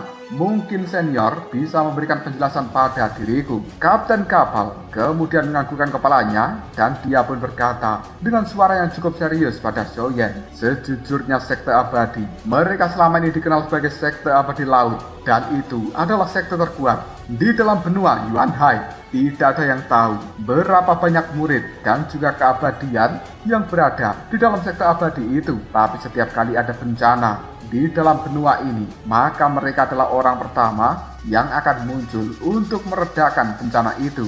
Jadi, wilayah laut ini telah dihormati dan juga diabadikan oleh banyak orang seperti kita. Alasan kenapa sekte abadi mendirikan base camp di tengah lautan menurut rumor adalah untuk melupakan manusia yang terjebak oleh cinta di dalam dunia. Dikatakan bahwa ada banyak manusia yang telah lulus ujian dari sekte abadi, maka mereka bisa bergabung ke dalam sekte itu dan kemudian berkultivasi selama 100 tahun, lalu akan berhasil naik menuju dunia abadi. Ketika kapten kapal ini membicarakan tentang dunia abadi, sorot matanya terlihat cukup bersemangat. Sementara Xiaoyan yang belum tahu apapun, dia kemudian bertanya, "Dunia abadi, apa itu senior? Bisakah kau memberikan penjelasan pada diriku?" Senior yang merupakan kapten kapal kemudian memberikan penjelasan pada Xiaoyan. Dunia abadi itu juga merupakan bagian dari dunia 1000 besar. Tempat dari dunia abadi bisa dikatakan sebagai tanah surga. Di sana ada banyak hal yang luar biasa, tidak terhitung jumlahnya, dan yang paling penting adalah jika kau berada di dalam dunia abadi, maka dirimu akan bisa menikmati hidup yang kekal dan juga abadi.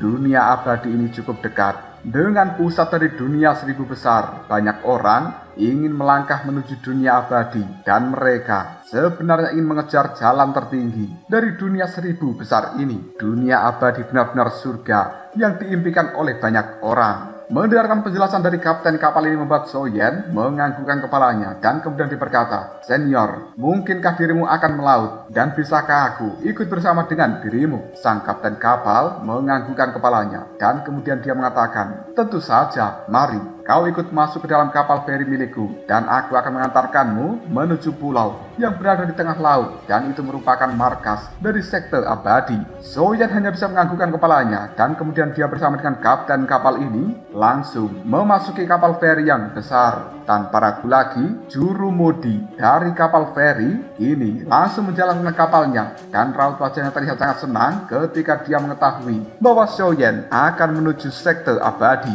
Di dalam kapal feri ini Xiaoyan bergumam pada dirinya sendiri setelah dia melihat pada tempat sekeliling. Area lain dari benua Yuanhai telah kuperiksa dengan sangat cermat dan sepertinya inti dari dunia memang berada di dalam lautan ini. Namun seolah-olah ada sesuatu yang aneh di dalam sekte abadi. Setiap kali Xiaoyan menggemakan nama dari sekte abadi, tubuhnya sedikit bergetar dengan tidak jelas. Dan benda yang tersembunyi di dalam tubuh Xiaoyan, yaitu bola roh api, pada saat ini telah melepaskan sebuah fluktuasi yang cukup misterius. Hal itu semakin membuat getaran di dalam tubuh Xiaoyan menjadi menguat. Yen pun menyipitkan matanya sambil berkata, fluktuasi ini hanya bisa muncul ketika bola roh api merasakan adanya harta karun yang luar biasa.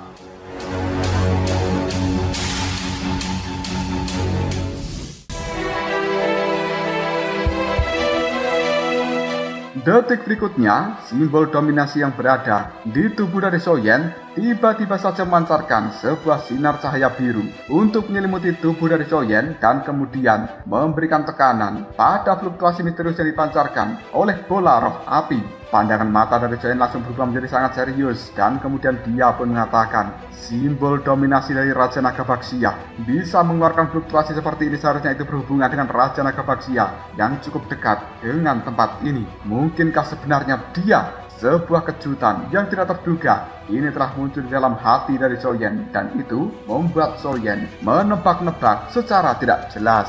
Yen kemudian sedikit tersenyum sambil mengatakan, sepertinya perjalanan ini cukup layak untuk dilalui. Kapal feri yang besar kali ini sudah akan tiba di tengah-tengah lautan dan kemudian kapten kapal mendekati Yen sambil mengatakan, adik junior, mungkin kita hanya bisa mengantarkanmu sampai di tempat ini saja. Di depan sana ada sebuah pulau yang merupakan wilayah dari sekte abadi.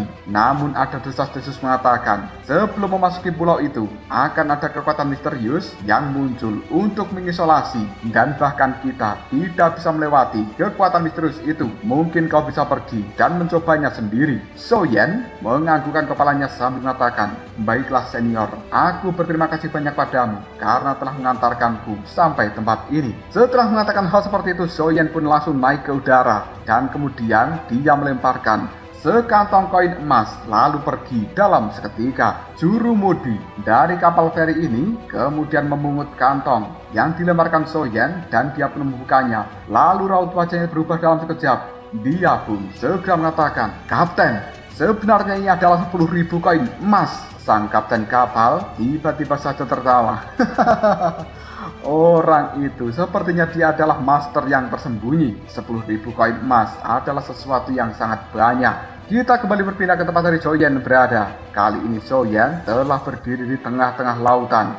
Pandangan matanya melihat ke arah depan sana. Dan kemudian Yen pun langsung bergerak untuk menuju pulau yang berada di tengah lautan ini. Beberapa saat kemudian, tidak peduli seberapa cepat Yen bergerak, seberapa jauh dia melangkah, tampaknya dia masih tidak bisa mendekati pulau yang berada di tengah-tengah lautan. Yen terdiam sejenak dan kemudian dia berkata pada dirinya sendiri, aneh sekali, kenapa rasa-rasanya aku hanya berputar-putar saja di tempat ini dan tidak bisa mendekati pulau itu. Tepat ketika Yen baru saja mengatakan hal seperti ini, tiba-tiba ombak yang berada di lautan ini telah bergulung-gulung dan itu menjadi sangat besar.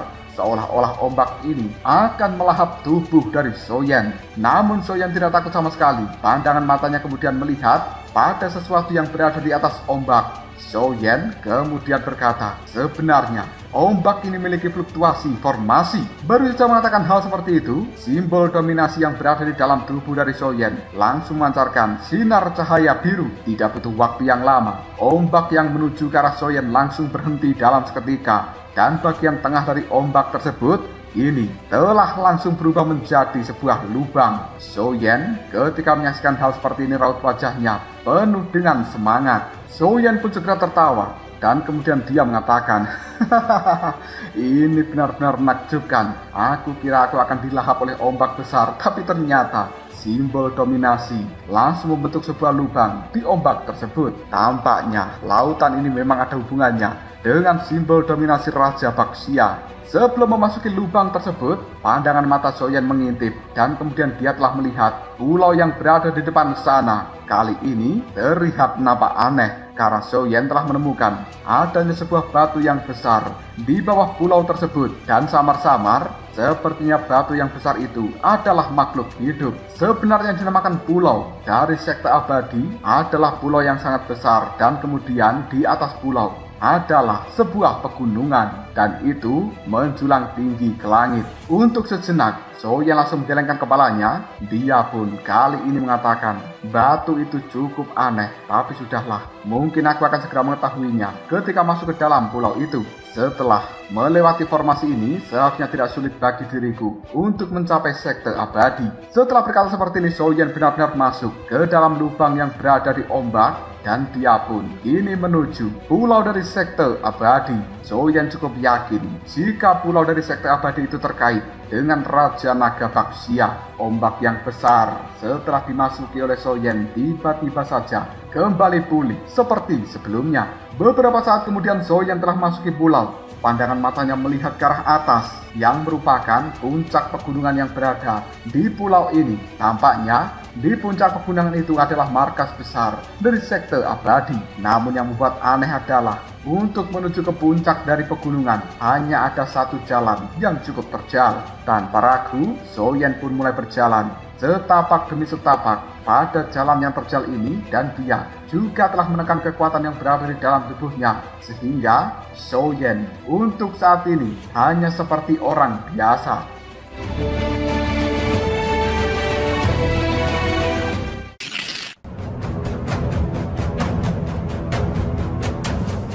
Baru saja masuki jalan yang terjal, tiba-tiba saja Soyen mendengar adanya suara dari orang yang bermain air di sekitar tempat ini. Soyen menyipitkan matanya, lalu dia mengatakan, siapa sebenarnya yang sedang bermain air itu? Soyen pun mulai mencoba untuk mencari tahu, hingga akhirnya dia telah menemukan adanya sebuah danau yang cukup kecil dan kemudian dikelilingi oleh aura berwarna hijau biru. Air dari danau tersebut cukup jernih dan membuat beberapa aura di dalam tubuh Soyen tampaknya mulai bergerak. Detik kemudian, Soyen menyipitkan matanya ketika dia melihat seorang pemuda sedang bermain air di danau tersebut. Pandangan mata dari Soyen kemudian terfokus pada dahi dari pemuda itu yang kali ini memiliki simbol cahaya biru.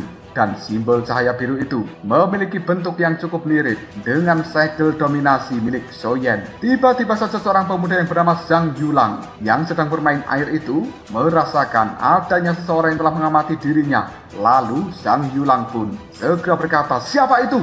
Keluar kau! Mendengarkan teriakan seperti itu membuat Soyen hanya bisa menyipitkan matanya. Dan detik berikutnya, Zhang Yulang melesat dengan sangat cepat membawa pedang di tangannya dan akan memberikan serangan terhadap Soyen.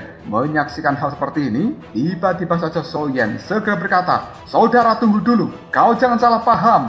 Aku tidak sengaja menerobos formasi yang berada di atas lautan dan kemudian sampai di dalam tempat ini. Mendengarkan kata-kata dari seorang Soyen membuat Zhang Yulang tiba-tiba saja menghentikan pergerakannya dan kemudian dia tidak jadi memberikan Soyen sebuah serangan dengan pedangnya. Pandangan mata dari Zhang Yulang ini melihat Soyen dengan penuh keterkejutan dan kemudian dia mengatakan, apa? Kau sebenarnya telah berhasil menerobos formasi yang berada di atas lautan? Soyen hanya tersenyum sambil menganggukkan kepalanya dan kemudian Zhang Yulang pun memberikan hormat pada Soyen sambil mengatakan, jika begitu, maafkan aku saudara. Perkenalkan, aku adalah Zhang Yulang yang menjaga tempat luar dari pulau ini. Soyen kemudian mengatakan, saudara Zhang, bisakah Anda memimpin diriku untuk bertemu dengan pemimpin dari sekte abadi? Zhang Yulang menganggukkan kepalanya dan kemudian dia pun membawa Soyen pergi dari dalam tempat ini untuk menuju tempat dari pemimpin sekte abadi.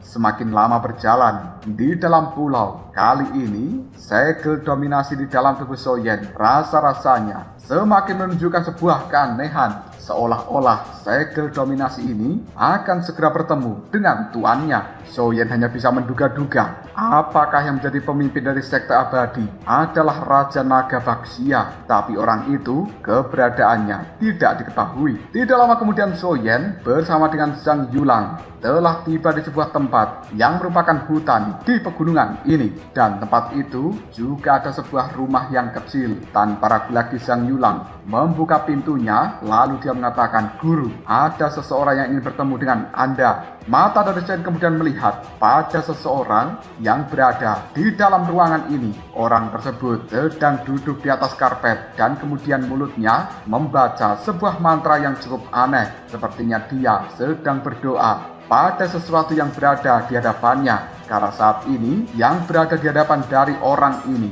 adalah patung dari Dewi Guan Yin. So Yen ketika menyaksikan hal seperti itu tidak bisa menahan dirinya dan secara spontan mengatakan itu sebenarnya adalah patung bodhisattva Dewi Guan Yin. Orang tua yang berada di dalam tempat ini sebenarnya adalah Master Zen. Sambil menutup matanya, Master Zen yang terus memberikan pemujaan pada patung Dewi Guan Yin tiba-tiba saja mengatakan, "Bocah kecil, apakah kau adalah orang yang memiliki api suci di dalam tubuhmu? Jika memang iya, keluarkan dan perlihatkan pada diriku." Tanpa ragu lagi So Yen menganggukkan kepalanya. Dia melambaikan tangan dan kemudian api berwarna kuning dikeluarkan dari dalam tubuhnya, membuat seluruh ruangan ini bergetar dengan cara yang tidak biasa. Master Zen kemudian membuka matanya. Dia melihat pada So Yen sambil tersenyum. Menyaksikan hal seperti itu membuat So Yen segera bertanya, "Senior, sebenarnya ada apa?" Master Zen ini adalah pemimpin dari dunia Buddha. Ketika melihat kemunculan dari seorang So Yen, dia terlihat cukup bersemangat dan kemudian mengatakan, "Bocah kecil, bisa dianggap aku berada di dalam tempat ini adalah menunggu kedatangan dari dirimu." So Yen yang masih tidak paham, dia hanya bisa mengatakan, "Senior, apa maksudnya?" Pandangan mata dari Master Zen kemudian melihat pada Sang Yulang sambil mengatakan, "Lang-er, keluarkan kitab suci budak emas." Tanpa ragu lagi, Sang Yulang segera melambaikan tangannya dan kemudian kitab suci budak emas kini melesat dalam seketika. Master Zen menggunakan tongkat berwarna emas tiba-tiba saja mengetuk kitab suci budak emas dan kemudian sebuah sinar cahaya emas dikeluarkan dari dalam kitab tersebut, lalu berubah menjadi sebuah pintu berwarna emas di tempat ini. Master Zen melihat pada So Yen dan juga Sang Yulang sambil mengatakan, "Kalian berdua, mari ikut bersama dengan diriku masuk ke dalam pintu emas ini." Tanpa ragu lagi Master Zen membuka pintu berwarna emas dan kemudian boom! Fluktuasi yang berada di dalamnya menyebar, menghantam raut wajah dari So Yen. Hal ini membuat So Yen merasakan sedikit sakit pada wajahnya. Dan tanpa ragu-ragu lagi, di bawah bimbingan dari Master Zen, mereka bertiga benar-benar memasuki pintu berwarna emas.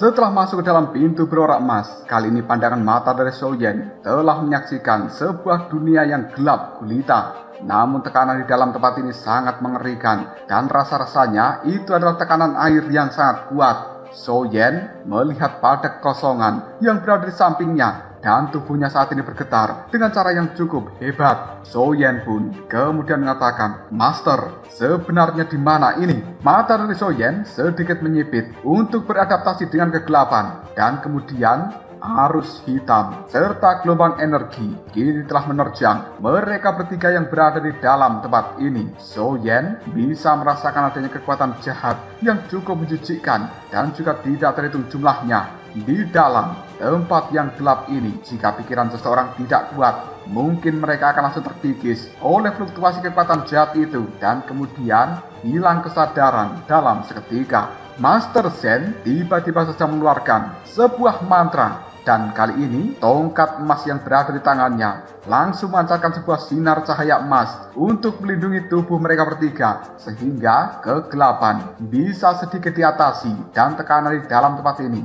juga menghilang. So Yen kemudian dia berkata, "Apakah sebenarnya tempat ini adalah di dasar lautan?" Master Zen tersenyum ke arah So Yen lalu menimpali, "Anak muda, penglihatanmu benar-benar bagus. Tempat ini berada 10.000 meter di bawah laut dan cukup wajar jika tekanannya sangat mengerikan. Coba lihat pada sesuatu yang berada di hadapanmu." Mendengarkan ucapan dari Master Zen membuat So Yen segera melihat pada sesuatu yang berada di depannya. So Yen pun kemudian mengatakan, "Benda ini, mungkinkah itu adalah tubuh asli dari Raja Naga Baxia?" Karena apa yang disaksikan So Yen sekarang adalah seekor raksasa yang tubuhnya memiliki banyak luka dan kemudian ada parasit-parasit yang aneh menempel pada tubuh tersebut. Tubuh dari Raja Naga Baxia adalah kura-kura naga yang sangat besar. Tiba-tiba saja, pum! api suci,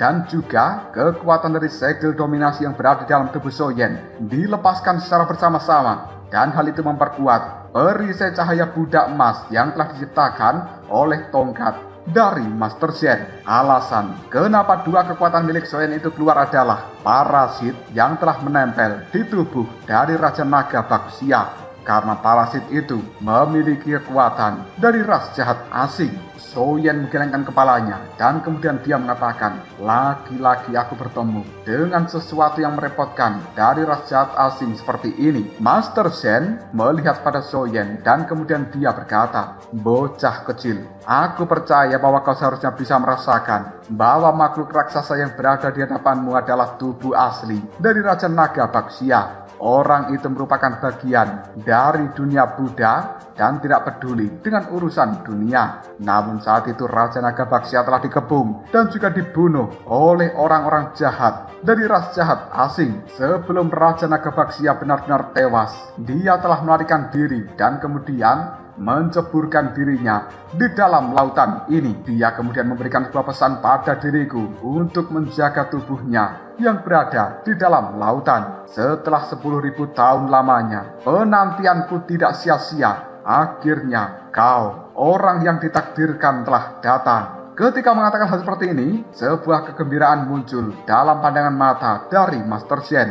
Dan kemudian fluktuasi yang cukup misterius tersebar dari dalam tubuh orang ini membuat Soyen kemudian mengatakan, Master, sebenarnya kekuatanmu berada di reinkarnasi ganda. Soyen yang mendengarkan ucapan dari Master Zen itu tiba-tiba saja menyipitkan matanya karena sedikit bingung dan kemudian dia berkata, Master, tunggu dulu. Tadi kau mengatakan bahwa dirimu menunggu diriku. Sebenarnya apa hubungannya antara aku dengan Raja Naga Baxia ini? Bisakah Anda mengatakannya dengan jelas? Master Zen tersenyum dan kemudian dia mengatakan, sebelumnya dirimu harus mengetahui Raja Naga Baxia memiliki kekuatan untuk bisa melihat masa depan. Dia sebenarnya telah mampu memprediksikan bahwa dirinya akan diserang oleh ras jahat asing dan kemudian dia juga akan mati. Maka dari itu, sebelum mati dia melarikan diri dan menceburkan ke dalam lautan ini. Namun ras jahat asing tidak ingin membiarkan Raja Naga Baxia bisa hidup kembali. Maka dari itu, mereka telah menempatkan parasit-parasit itu yang menempel kuat di tubuh dari sang Raja Naga Baxia. Meskipun tubuhnya berada di dalam tempat ini, tapi kekuatan sumbernya telah berhasil melarikan diri. Dan Raja Naga Baxia pernah memberikan sebuah ramalan bahwa siapapun yang mampu menerobos formasi yang berada di lautan yang telah dia buat, dan orang ini memiliki api suci di dalam tubuhnya, serta memiliki kekuatan dari segel dominasi sang Raja Naga Baxia, maka dia adalah orang yang telah ditakdirkan dan dialah yang akan bisa menyelamatkan segala kesulitan Raja Naga Baxia ini.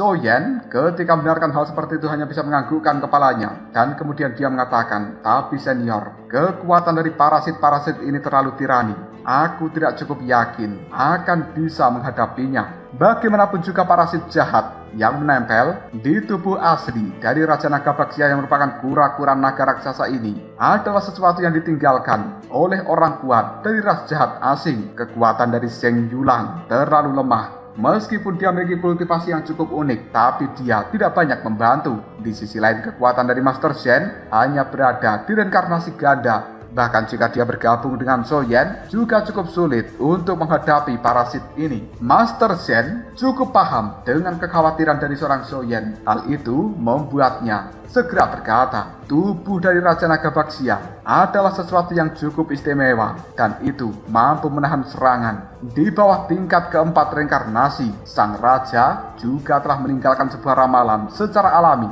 Dia pasti sudah tahu akan apa yang terjadi hari ini dan dia yang sekarang benar-benar membutuhkan bantuanmu. Yang perlu kau lakukan hanyalah bergandengan tangan dengan diriku untuk melawan parasit-parasit itu. Sebuah keberuntungan pasti akan datang untuk untuk dirimu setelah kita berdua berhasil menghancurkan kekuatan iblis di dalam tempat ini, dan aku akan memberikan sesuatu yang ditinggalkan Raja Nagabaksia untuk dirimu. Setelah mengatakan hal seperti ini, Master Zen melambaikan tangannya dan sebuah api biru kini telah muncul. Di dalam api tersebut berisi kekuatan dari Raja Nagabaksia yang asli. Ketika Soyen melihat api berwarna biru ini, mantra api yang berada di dalam tubuhnya langsung bergejolak. Soyen kemudian berkata, sebenarnya api apa ini? Master Zen tiba-tiba saja mengatakan, ini adalah api yang ditinggalkan Raja Nagabaksia dan hanya akan diberikan pada orang yang ditakdirkan. Bocah kecil, ambillah. Ini adalah benda yang ditinggalkan untuk dirimu. Master Zen pun langsung memberikan api biru itu terhadap Soyen. Dan setelah Soyen menerimanya, mantra api selama ini yang berada di dalam tubuh Soyen, yang rasa-rasanya tidak pernah menunjukkan perubahan,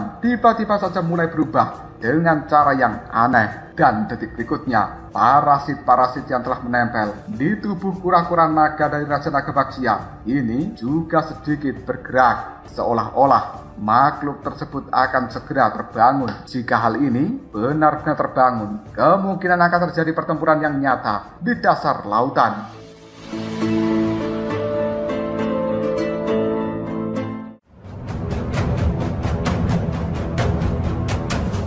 Lalu apakah yang akan terjadi selanjutnya? Mungkinkah Soyen bersama dengan Master Zen akan mampu menghilangkan parasit yang telah menempel di tubuh kura-kura naga dari Raja Nagabaksia ini? Jika kalian penasaran, tunggu aja jawabannya di next video. Ngobrol Sob.